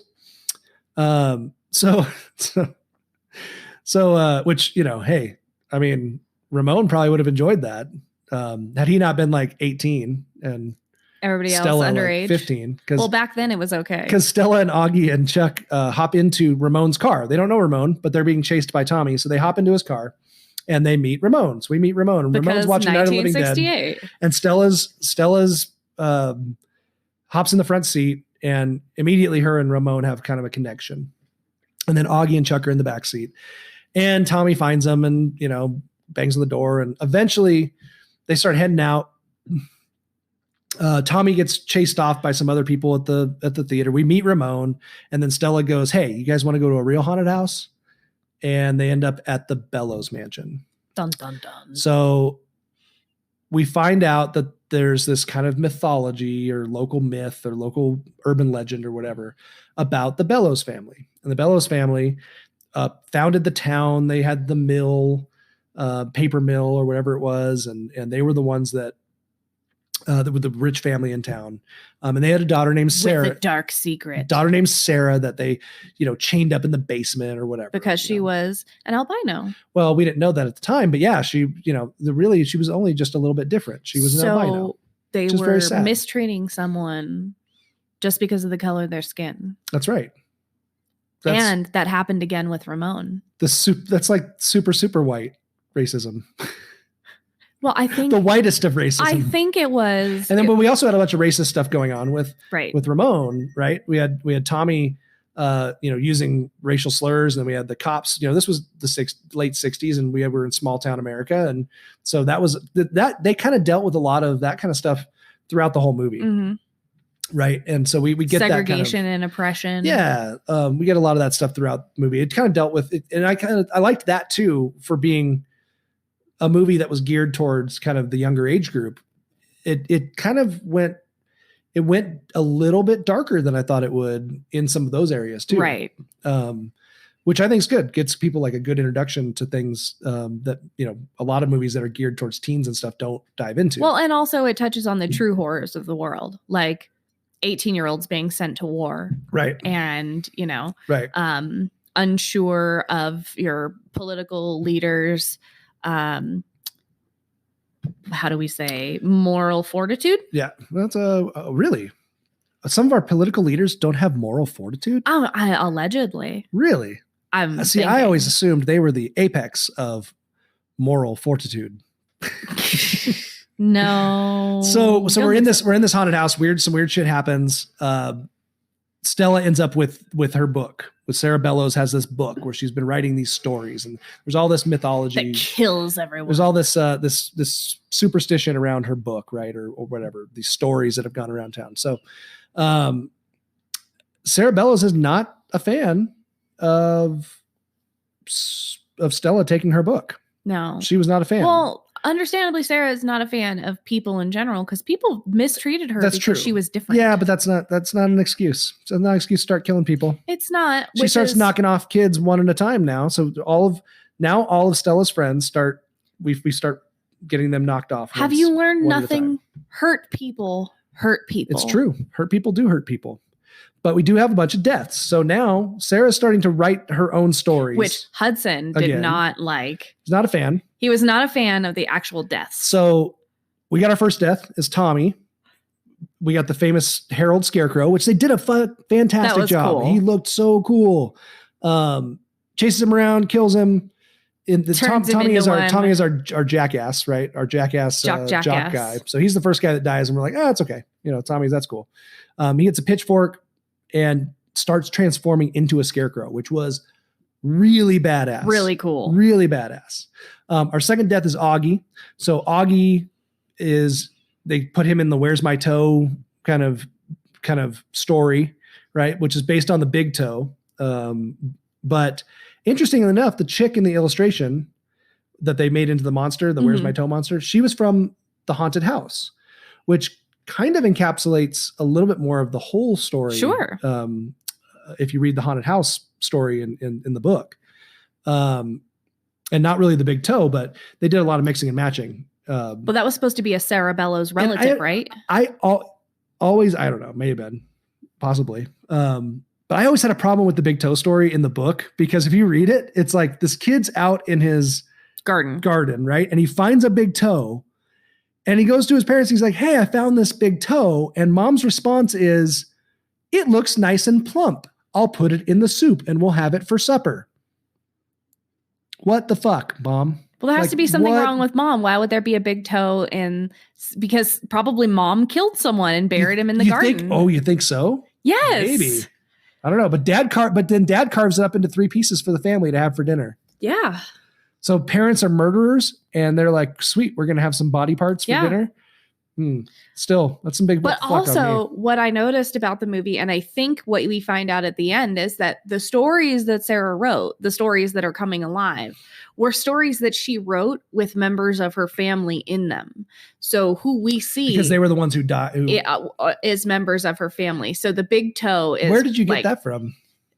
They say it at the end. And when the ghosts are all standing in the house, you see them all, and you see them. Yeah, but that's in the house, but not the creatures that come after them. Yes, you see them in one flash. You see them as the creatures, and then it goes back to the kids, and then it goes back to Sarah Bellows. I totally missed that. I haven't seen that anywhere. That's interesting. I'll have to look. I could fucking be hallucinating it though too. Like I could be putting that into my mind. It makes sense. But I think that's why it came. But those creatures though wouldn't be part of that, because those were based. The creatures were based on the fears of those individuals. So like Augie's was based on, Chuck's was based on the dream he was having. Right. And, but that wasn't the fear of the individual. It was a dream that he kept having. Yeah, but after they went into the house. But look at the jangly man in the end, right? You have the jangly man with Tommy or with Ramon. That was based on his brother coming back in body parts as a, he said they sent him back in a box, just in part as parts from Vietnam. I didn't catch that. Yeah, that's why the body kept falling apart and coming back together. So I don't know. I'll look into that. That's interesting. I didn't notice that. So certainly possible. But yeah, so Augie's death was pretty scary. That was the first real big jump scare, I thought. I mean, there was one in the Harold one, but I thought the really big jump one was when Augie was under the bed and we think he's got away. The face pops out. Yeah, it builds tension really well. Face pops out. He gets pulled. Hudson did not like his death. In the cried. Floor. It was bad. Yeah, it was bad. The nails in the floor. That always gets me. Every time I see nails in the floor, always kill me. And then we have our third attack, which was Ruth. And Ruth was Chuck's sister. She was seen running into the worst one. Oh, it's bad. She was seen running into a spider web in the Bellows house when they were down. And in the story, it crawls over someone's face, right? Isn't that the story? She just gets, yeah, I think so. I think in the story it might, in the actual story in the book. But in Ruth's case, she ran into a spider web in the Bellows house. And then we started seeing this little like pimple pop up on her face. And it just gets bigger and bigger. It's not a pimple. There's things moving inside. So she finally, she's got this big old thing, but she's got a school play that she's supposed to be in. And so she's at the high school and she runs into the bathroom, try to pop this thing. And it's just massive, right? This thing is just pulsating. Which was literally the grossest part. Did not like this scene. Did not. When she popped it, obviously we know the spiders just whole lot of note went everywhere with baby spiders. You felt like you had spiders on you. I did, even after you were like, I feel like I have spiders on me. Yeah, did not like this scene. Ruth should have been burned. We should have just burned her. Burn the school down. Burned her. Burn the school down. Sorry for your loss. Goodbye. See you later. Fuck she had spider nest in her face. I don't like it. Not a fan. But she didn't die. She was alive. So she got water attacked. splashed on her. And so while all this is going on, it attacked her looks. These books are going, or the Sarah Bellows book keeps writing in the stories, right? So the stories are filling in as these things are happening. So we know that everybody who was in that house is fair game, right? It's like Final Destination. It is like Final Destination. And Chuck is next. So we got our wisecracking. No, Chuck. Chuck was so funny. They're all going together. They go to a mental health hospital because they're like, we got to figure out what's going on here. Because that's where you go when you got to figure out what's going on. Always got to go to the mental health hospital because we know she ended up there eventually. And number one, they like snuck in. And I was like, that facility should be fined for PHI and HIPAA breaches. Like they should not be able to run around like it's several doctors like that. You can't do that. They don't even have a visitor pass. They have not signed any waivers. Yeah. Where's the waivers? Not cool. Waivers. So they sneak in. They need to go find the truth, right? What happened to Sarah Bellows? So they need to go to the Red Room. There was like the research and something. It's the file room. It was the file room. Which, again, the not old locked. file room. And in case any of you are mental health professionals and work in the field, you would know that any sort of medical or mental health information has to be locked up behind 2 sets of locks. And there was only one behind that door in the Red Room. There should have been 2. Another fine. Shame. You need to shut this place down. Shut it down. But also because they've got records of torturing children. That was next. That was going to be my next screen rant. So Ramon and Stella get separated from Chuck. Chuck's now, of course, freaking out because he knows he's next. He starts going out. He's in a creepy mental health hospital hallways. But meanwhile, Stella and Ramon are digging into the files, and of course, they find the file instantly. And which in this like millions and billions of files, and they find the cylinder, this wax is everything that they need. Wax cylinder. Speaking of wax cylinders, by the way, I was like, I think isn't that what it was? A wax cylinder, the original like little circular thing that they played the sounds like on. That, yeah. I think that's what they're called. But anyways, I looked up wax cylinders and I found they just recently uncovered wax cylinders of a doll that Thomas Edison created that had a wax cylinder inside of it of some kind that you could, so it was like the first talking doll, and they have audio recordings of it. And it Creepy. is the creepiest fucking shit you've ever heard. That's horrible. And apparently he only made them for like 3 weeks because people were so creeped out by them. Uncanny Valley. They did not like them. Yeah. Kids were not a fan. So I thought that was interesting. Mommy, I don't like it. So yeah, so then we've got Chuck, we've got them finding out this wax cylinder, which they put it, somehow Ramon knows how to play these and he puts it on a little player, and we hear Sarah being interviewed or talked to by her brother, who is a doctor. And he's trying to, that is a violation of that. It's not our clause of doing right by a client. We're not supposed to see family members or people that we could have dual relationships with. Again, plot holes. Now you see why I didn't like the movie. So yeah, that's not HIPAA approved. No, that's not quality approved. Care. Nope, not at all. So the Bellows family is trying to implicate Sarah in some deaths of some children that have happened in town because of their mercury poisoning of the water. This is where the plot breaks down a little bit. What? This is where the plot, the storyline, not the strongest. They could have done a better job linking some of this storyline together. And I'm kind of hoping that they come out with like a 4-hour version in the extras. Like it should have been a series on Netflix. Because there was a lot of things that they could have streamed together a lot better. And it seemed like they had to edit out a bunch of shit that could have made the story a little bit richer, so it was a little bit lacking in that department. But anyways, we hear Sarah Bellows getting electroshock, or electroshock therapy. And by the 3rd time or so she gets shocked, her voice changes. And all of a sudden she's like a different person and she's creepier. And she's like, yes, I did kill those children. Is that what you want to hear? That kind of thing. Inconsistent. And then we have Chuck, and Chuck's running through the halls, right? While this is going on, Chuck's trying to get the hell out of this mental health hospital because he's like, some shit's about to go down and I don't like it because I'm the next one on the list. There's that vagus nerve response. Not good. And so he comes down a hallway, everything turns red. And because that's good. We see Pillsbury Dough Girl at the end of the hall. She from is the all dream. Smiles. Perfect illustration of the dream. Or characterization of the illustration from the dream in the book. Great job.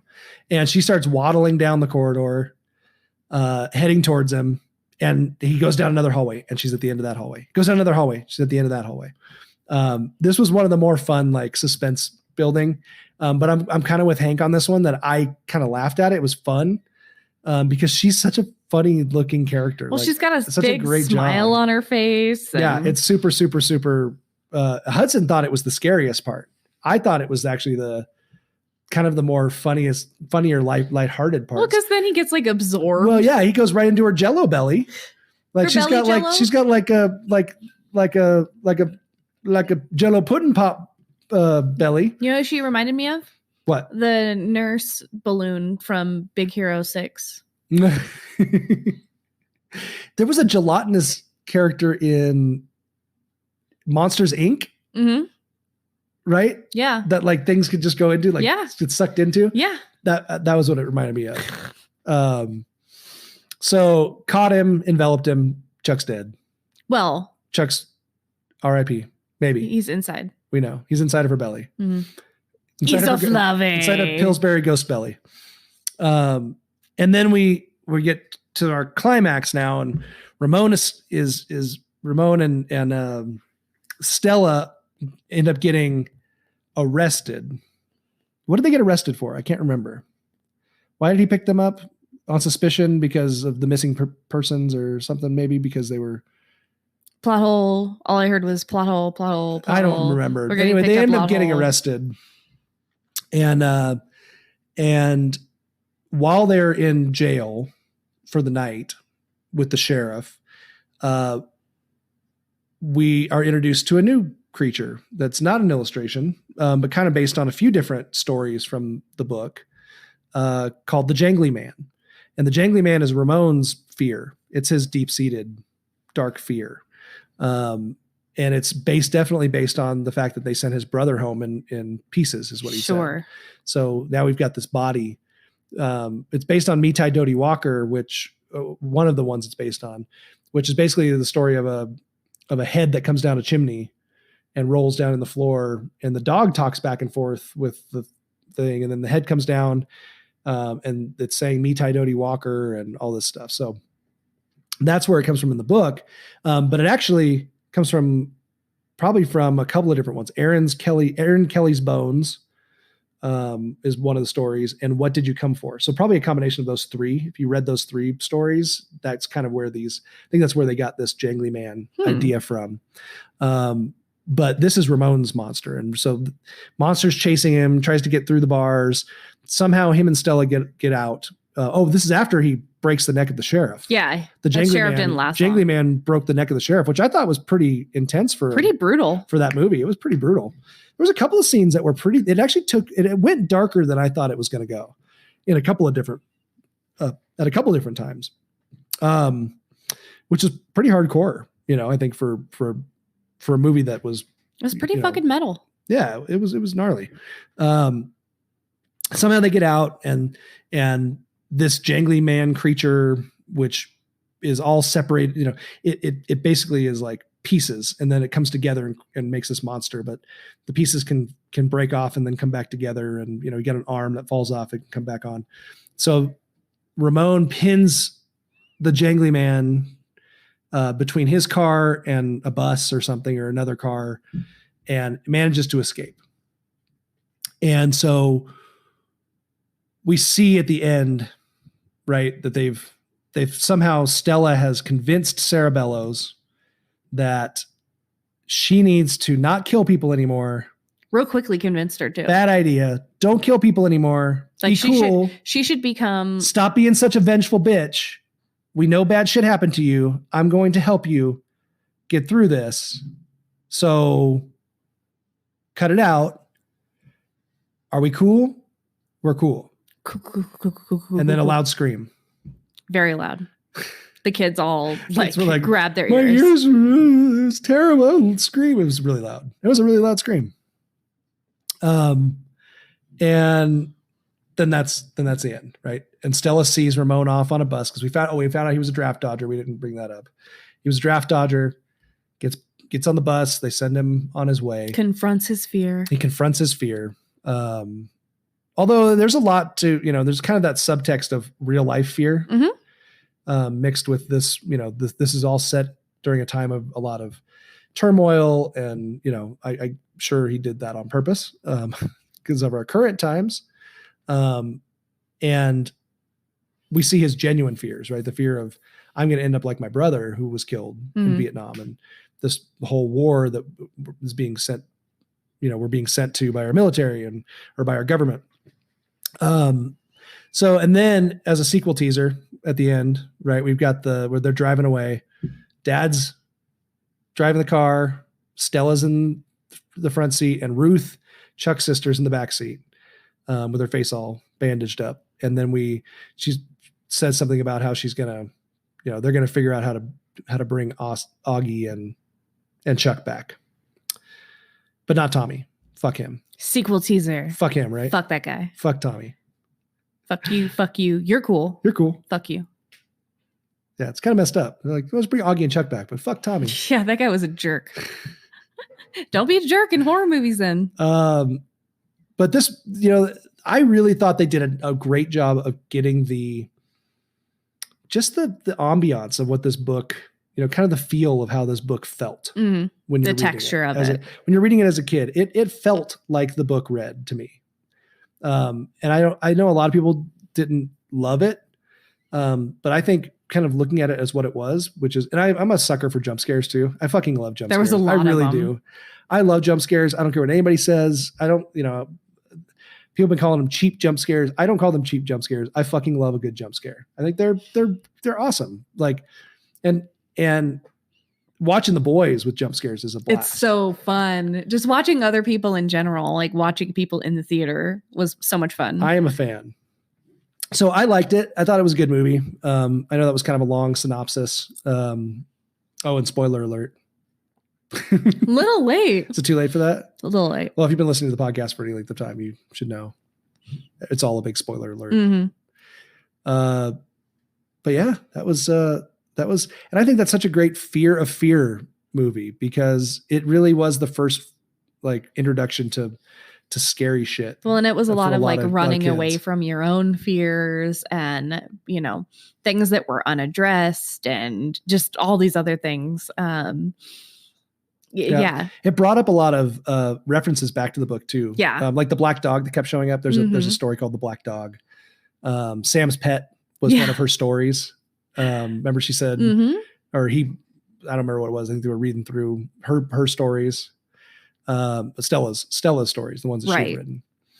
So there's a bunch of those real, and then in the Sarah Bellows book, there's a lot of when they're looking back through the book, all the stories are obviously the ones from the actual book. Of course. Which is cool. So I really enjoyed it. I thought it was a fun movie. I highly recommend it. I give it 4 out of 5 stars on my, what's that? Letterbox account. I give it 2.5 screams. Yeah. You weren't as big of a fan. Well, mostly because of the psychological inconsistencies. Very inaccurate. You're a psychological inconsistency. Your face is a psychological inconsistency. Butt's a psychological inconsistency. Your mom's a psychological inconsistency. All right. So we actually got through an episode so close to the other episode. We've got coming up, we are going to do Fear of Clowns very soon. So be prepared for that one. We watched Gacy. Because we did watch Gacy recently. But we're probably going to do that the week that It 2 comes out. So It comes out on September 6th. So I think that episode will drop on September 9th. But next week, if we stay on this 1 week track, which we hope to do, we will get another episode in. And I want to do Fear of Caves next. Fear of Caves or Tunnels. So we can do The Descent. Because it is a great movie. You've never seen it, and it's creepy as fuck. Yeah, I don't think I want to. And I think it'd be a good time to do Fear of Caves or Tunnels, with The Descent being our feature presentation. So I'm afraid of feeling. Look forward to that. Such a badass movie. And we may need one more between now and Fear of Clowns. So we'll figure it out. We'll have to figure out another one. Throw out your suggestions, people. You figure it out. Figured it out. But yeah, so. Our Scary Stories episode, Fear of Fear. Fear. You had to get it in, didn't you? Has come to a close. And so hopefully we'll have another good week. Here's to a good week for everyone. We need a good week, and you all need a good week. Thanks for listening, Feardos, and until next time. Stay afraid. Stay very afraid.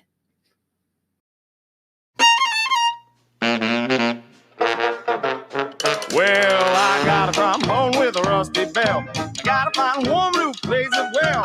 But when she's blowing, how I yell, blow that rusty trombone.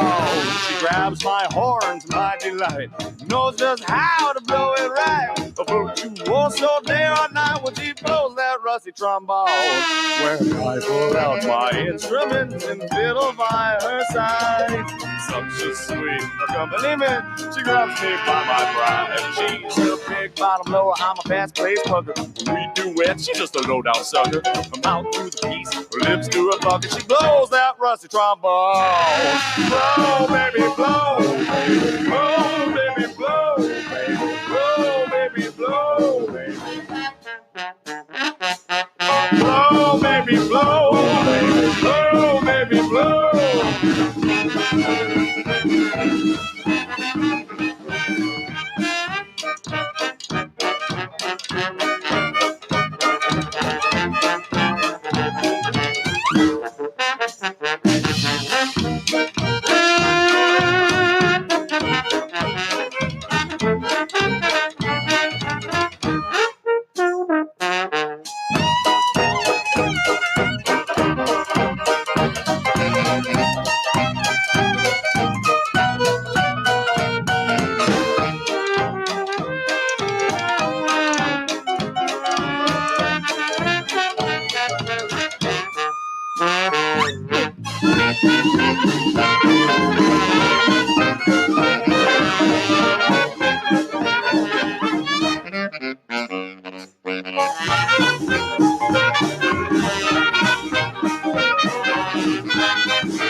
Well, such a thrilling operature, astounding, I must say. She fills my heart with rapture when she blows my ass away. Well, I know that the fun hasn't just begun. She digs on her teeth with the tip of her tongue, kicking off rust with spit on her thumb when she blows that rusty trombone. Oh, baby, blow, baby, blow, baby, blow, baby, blow, baby. Oh, baby, blow, blow, baby, blow.